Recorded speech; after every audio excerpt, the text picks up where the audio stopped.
Seorang pria tampan memakai jaket hitam dan menutupi wajahnya dengan masker. Dia menghampiri kedua wanita yang tengah duduk di sebuah kafe.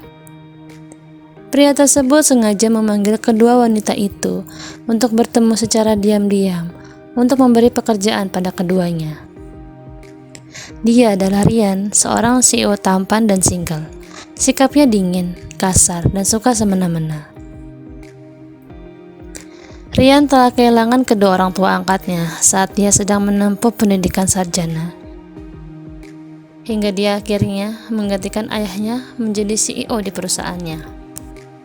Ryan masih ingat betul ibu kandungnya meninggalkan dia saat kecil karena alasan tak dia mengerti. Ryan mencoba mencari keberadaannya, namun ternyata wanita itu sudah lama mengenalinya sejak lama. Ryan sangat membenci ibunya. Padahal dia sudah mengetahui keberadaannya, namun dia tidak mengakui dirinya sebagai putra kandungnya. Hingga Ryan berencana membalaskan perilaku ibunya dengan mencelakai putri angkatnya, yaitu Veronica. "Aku akan membayar kalian jika kalian bisa membuat Veronica datang ke sini," ucap pria misterius memakai jaket hitam. "Itu sangat mudah," jawab Bianca sebagai teman Veronica. Dia tergiur dengan tawaran pria misterius itu untuk menjebak Veronica. "Bukan hanya itu saja, aku ingin kalian berikan obat ini padanya," ucap pria misterius sambil memberikan botol kecil seperti ukuran parfum berwarna hitam. "Apa ini?" tanya Bianca, menerima pemberian barang dari pria itu. "Kamu tidak perlu tahu. Setelah Veronica meminum obat ini, tinggalkan dia di kamar," jawab pria itu singkat, tidak ingin terlalu basa-basi dengan rekan bawahannya. "Oh, sepertinya aku tahu maksudmu. Baik, aku akan melakukannya. Namun, kukira ini saja kurang," ucap Bianca sambil mengipaskan amplop coklat berisikan uang pada wajahnya. "Baik, akan kutambahkan," ucap pria itu, kemudian memberikan amplop coklat lagi berisikan uang. "Veronica sih harusnya bersyukur bisa tidur dengan pria setampan dirimu. Sayang, kamu menginginkan dia. Jika kau mau, aku bisa melayanimu," goda Bianca, mencoba tersenyum sambil memainkan lidahnya, berharap pria itu tergoda padanya. "Cukup, lakukan pekerjaan kalian," jawab pria itu. Pria itu pergi meninggalkan kedua wanita seksi yang sedang duduk di kafe. Ya, mereka adalah Bianca dan Jessica, teman akrab Veronica saat masih kuliah. Mereka berteman saat Veronica belum hijrah. Namun, kini Veronica sudah berubah menjadi hijabers. Walaupun belum sepenuhnya dia memakai gamis, namun dia sudah cukup bisa menutup auratnya dengan baik. "Bian, lo yakin kita bisa bujuk Vero ke sini?" tanya Jessica, mulai berpikir cara yang aman untuk mengajak Veronica agar dia tidak curiga. "Tenang aja, masalah duit gue jadi pintar," jawab Bianca sambil tersenyum sumringah. Bianca pun membisikkan sesuatu kepada Jessica. "Ide lo cemerlang, menang banyak kita," ucap Jessica ikut tertawa. "Iya dong, siapa dulu gue?" "Bianca," jawabnya dengan sombong. Mereka pun tertawa terbahak-bahak. "Mah, Vero berangkat keluar dulu ya," ucap Veronica sambil menyalami tangan ibunya. "Kamu mau kemana, Vero?" tanya ibunya curiga. Dia adalah ibu tiri Veronica, namanya Anggi. Ayahnya menikahi dengan status janda, yang suaminya tahu Anggi hanyalah janda tanpa anak. Veronica sudah menganggapnya seperti ibu kandungnya. Vero sangat menyayanginya. Walaupun hubungan mereka dulu tidak akur, namun kini mereka seperti sepasang ibu dan anak yang kompak. "Vero mau ke apartemen Bianca," jawab Veronica dengan tersenyum. Dia tahu ibunya bisa saja tidak setuju karena riwayat masa lalu dirinya dengan Bianca yang suka pergi ke diskotik untuk bersenang-senang.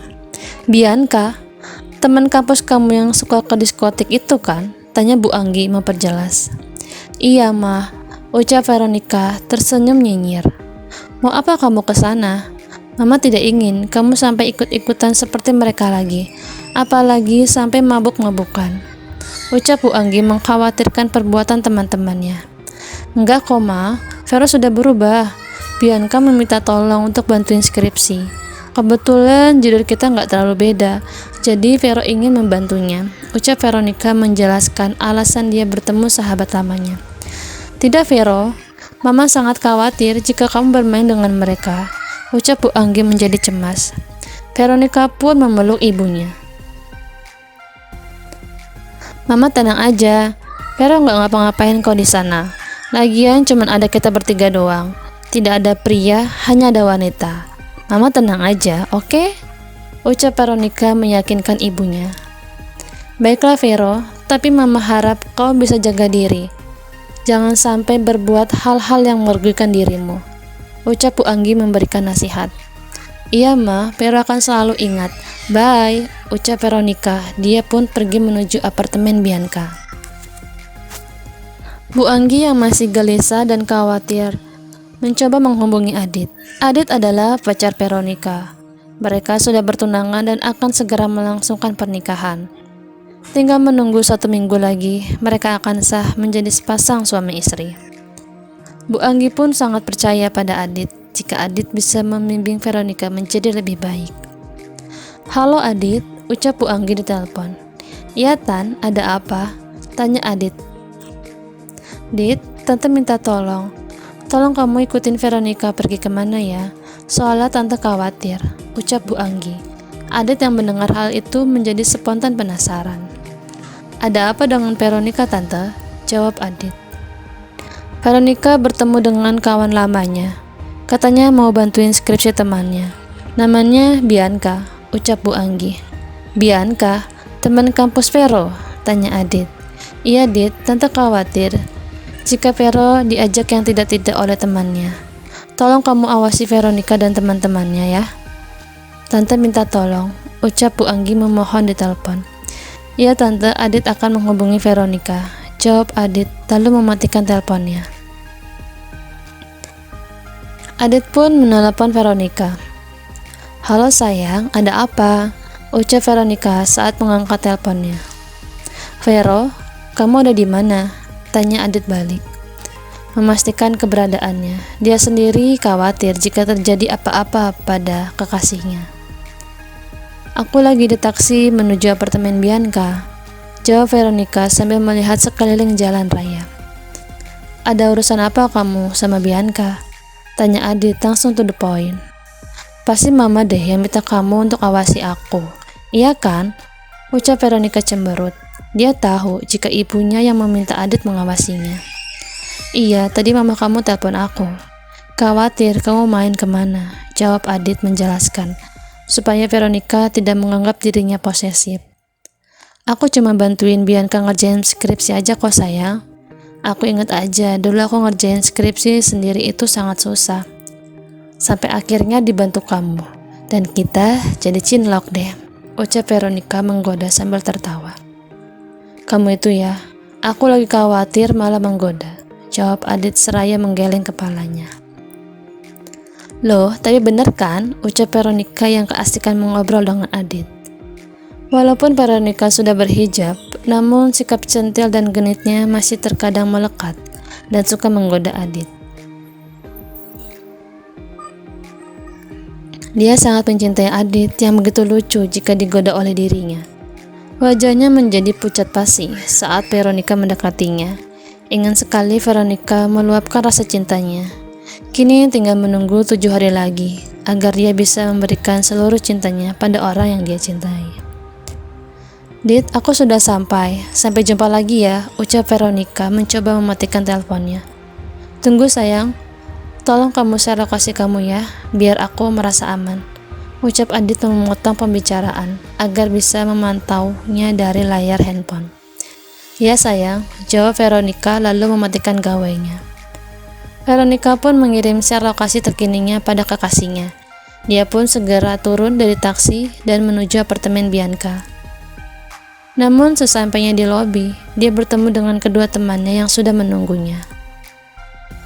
Vero, panggil Jessica yang begitu senang bertemu sahabatnya. Jessica, lama ya tidak berjumpa, ucap Veronica yang senang bertemu dengan kedua temannya juga. Mereka pun saling berpelukan. Vero, panggil Bianca sedih. Veronica pun segera memeluk Bianca, mencoba menenangkannya. Makasih ya, lo mau datang dan bantuin gue ngerjain skripsi. Gue dituntut nyokap bokap gue untuk segera cepat selesaikan skripsi. Atau enggak, gue harus keluar kota ikut nyokap gue bantuin urusin kantor.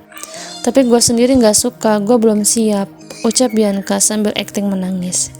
Ya udah, ayo kita kerjain menuju apartemen lo, ucap Veronica mencoba menarik kedua temannya.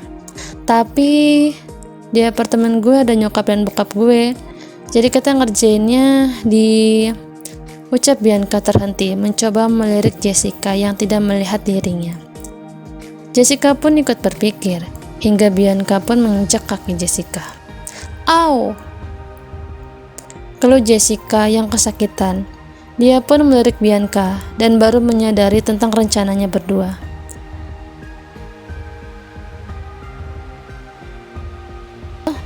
Tapi, tanya Veronica berpikir. Nah, ia di hotel aja, lebih nyaman dan tenang, saut Bianca mengkompori perkataan temannya. Tapi kenapa nggak di kafe aja? Kita bisa sewa ruangan VIP jika mau nyaman. Ucap Veronica merasa terlalu berlebihan jika mengerjakan skripsi di hotel. Ayolah Vero, kan gue juga mau leluasa sambil rebahan gitu. Kalau jenuh kita bisa nonton drakor bareng-bareng. Ayolah, sebentar lagi lo juga akan nikah kan? Kapan lagi kita bisa kumpul kayak gini? Sahut Bianca, mencoba merayu Veronica sambil merangkulnya. Ya oke, tapi gue gak bisa lama-lama ya. Bisa-bisa gue diomelin nyokap gue, jawab Veronica sambil menunjukkan ekspresi menyedihkan kepada temannya. Oke, jawab Bianca sambil mengedipkan matanya sebelah. Mereka pun menuju hotel yang sudah dipesan Bianca secara diam-diam. Adit yang terus memantau layar handphonenya, melihat keberadaan lokasi Veronica di handphone berubah. Dia menjadi curiga. Adit pun mengikuti ke arah lokasi Veronica berhenti.